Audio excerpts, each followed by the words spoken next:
And he's all like, yeah, no, it's cool. You can type in your name. And he types in my name, and in gigantic red letters, officer warning, wanted felon, FBI.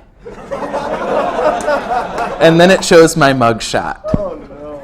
And I'm like, okay, now I understand. So they call up the FBI agent, who says something to the effect of, for the love of God, let him go. We do not need a false arrest charge.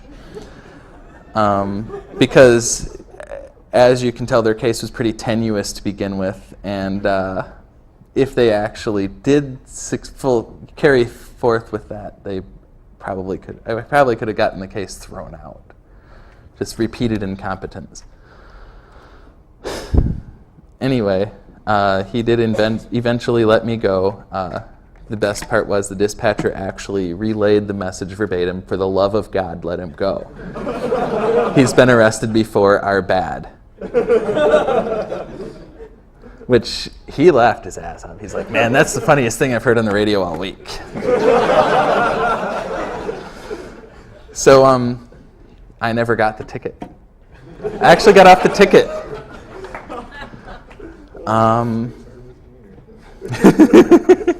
Yeah, following too closely, it knocked up my insurance a bit, so I'm kind of happy.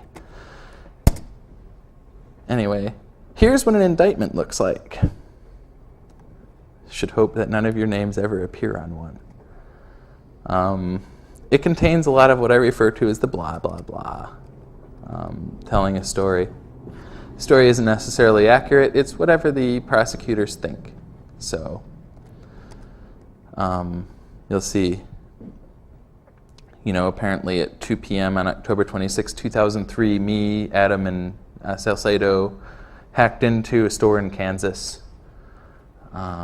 Most of these allegations were never justified or proved, but apparently I get around hacking things all over the place in South Dakota. All right. The most terrifying thing about everything is that they do all their bank approval and credit card transactions over their own internal network, which is strapped to their voice over IP handsets, which have these interesting little base stations, which are just sort of Cisco access points.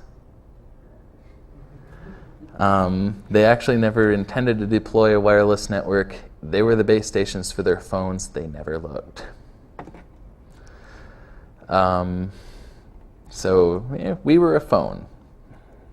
So they're transmitting credit card transactions across their network. All of their machines have a custom written, what amounts to a backdoor. It's for administrative purposes for Lowe's internal staff, but it's not encrypted. There are no passwords. Connect to it with netcat, type space, bin bash, enter, and your root. On their cash registers, and this works for any of their cash registers nationwide, and they're all interconnected. They can reach each other. They're all running Red Hat 7.2, by the way.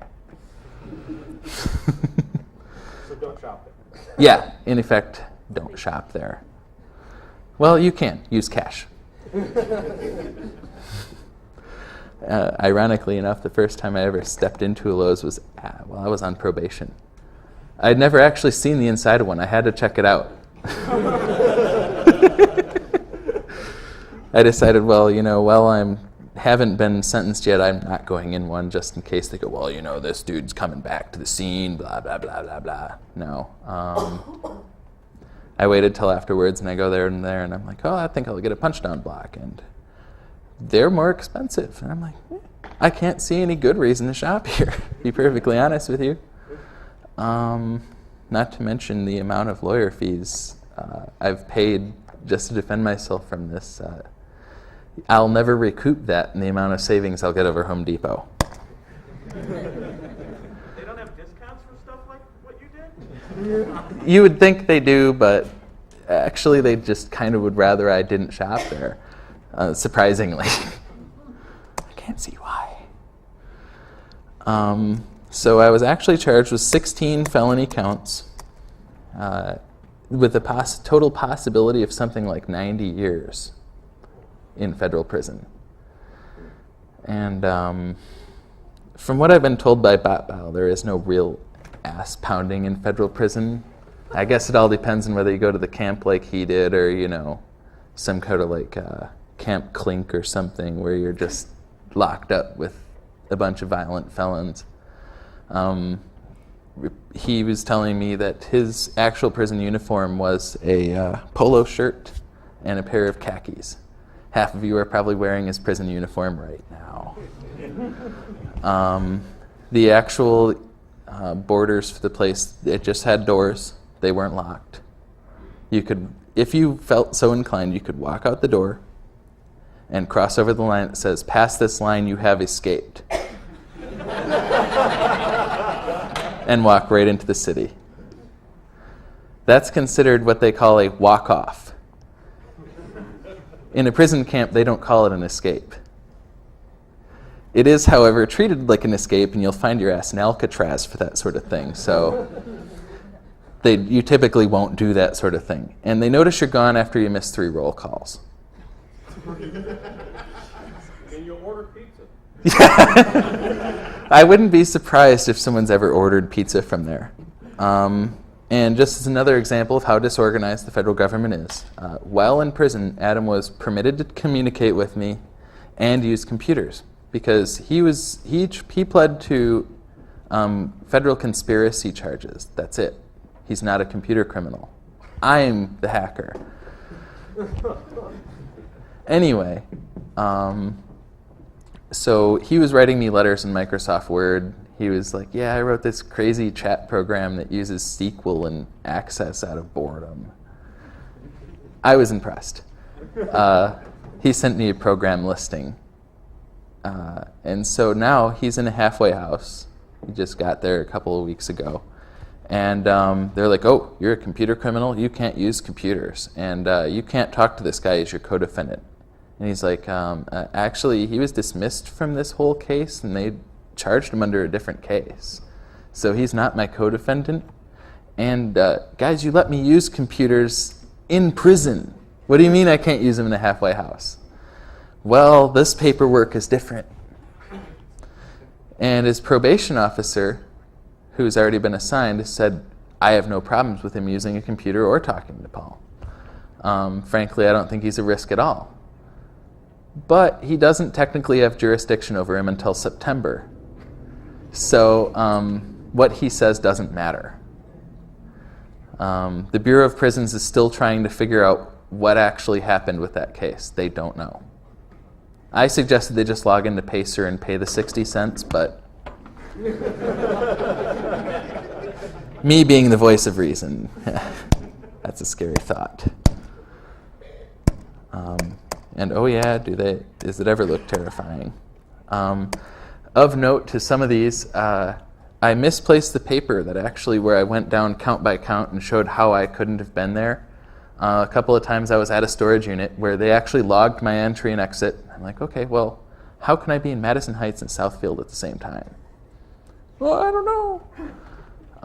Another time, the camera they seized has pictures of me with timestamps and an actual receipt that I had making a purchase, was it something like 60 or 70 miles north of the Detroit metropolitan area during 3 of the intrusions because I was out trying to see stars where there were no streetlights. I stopped at a gas station and bought some stuff on my credit card. There's cell phone records too because you had to call me to fix one of your servers. Yes, there is. Not good enough for them. Because they were like, "Oh, take it to trial." I'm like, "There's not going to be any trial. Come on." Also, the most amusing one was when I was actually in the county EOC receiving an award for helping out at a police open house. I was doing so in front of police officers and an FBI agent. They said I was hacking Lowe's at the time. Even after they saw the minutes of the meeting. Wow, you're good. Yeah, man, I'm crazy. So what would you do differently? What would I do differently? Well, I've instituted a no roommates policy. Because the previous ones I had before this decided that heroin was a good idea and began to break into my room and steal my stuff and sell it to heroin and crack dealers. There are plenty of interesting stories about them, but I'm like, oh, this Adam guy, he's a good friend of mine. I've known him since high school. He's got to be more level-headed. In retrospect, I probably would have gotten in less trouble with the other guys. And they took less computers. The other thing I would have done differently, when I was initially questioned, I tried the Hannibal Lecter thing while being questioned. Like, oh, I'm not going to talk to you unless you tell me information first. Because they didn't even tell me why I was being arrested. They're like, you're being arrested on computer intrusion charges. And I'm sitting here going like, which ones? And, then I eventually got out of them after, are you Paul Timmons? Yes.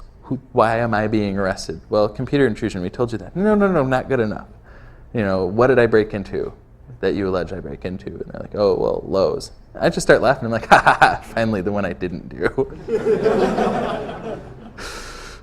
And evidently they thought I was kind of cocky. I made quite a few enemies at the FBI by questioning their intelligence. They said I was particularly eloquent in my vocabulary. And I said, well, the amusing part is you're the four-year college graduate and I'm not. What does that say? Because their vocabulary is rather simplistic. And they didn't like that much. But I did get them to buy me a cheeseburger and a whole bunch of other things. In reality, I should have called a lawyer. But I was basically holding the lawyer over their heads to get information because I figured, well, obviously I'm innocent.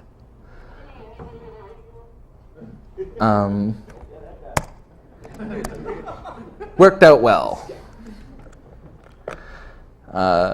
Basically, if I had brought an attorney on at that point, this might never have ever happened. On the other hand, I would have had to pay to get into Nauticon, so... That's true. It's a great conference, by the way. I got 100% less crap stolen than at RubyCon. Let's see. Oh, yeah. There's Brian. This is all you'll probably see of him for the next 9 years. That's his mugshot. He actually got 9 years in federal prison for stealing 6 credit card numbers. Ultimately, his programs weren't successful. The rumor is he was kind of high while he was writing the programs. They noticed because the cash register stopped working. What I've heard is that the actual way that they caught it was not because there was any, actual logging or IDS or anything. A vendor logged into an inventory system and got some funny character instead of a menu. That character was a £. So he called the help desk. He's like, man, I logged in as a vendor. That's their actual username and password to that account. And he's like, I'm not getting my menu. They're like, what are you seeing on the screen? Well, there's this £. And they're like, oh, really? So they actually started looking and immediately called the FBI, like, guys, I think we've been hacked. Something's going on.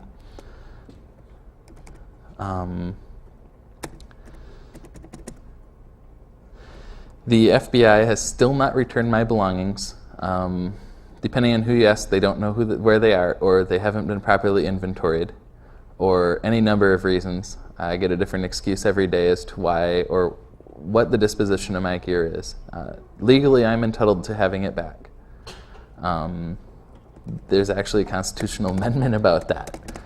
But realistically, I don't think it's going to be any time this millennium. So I just went out and bought better computers anyway. They were kind of slow. If you're watching, I still want them back. I lost a lot of data.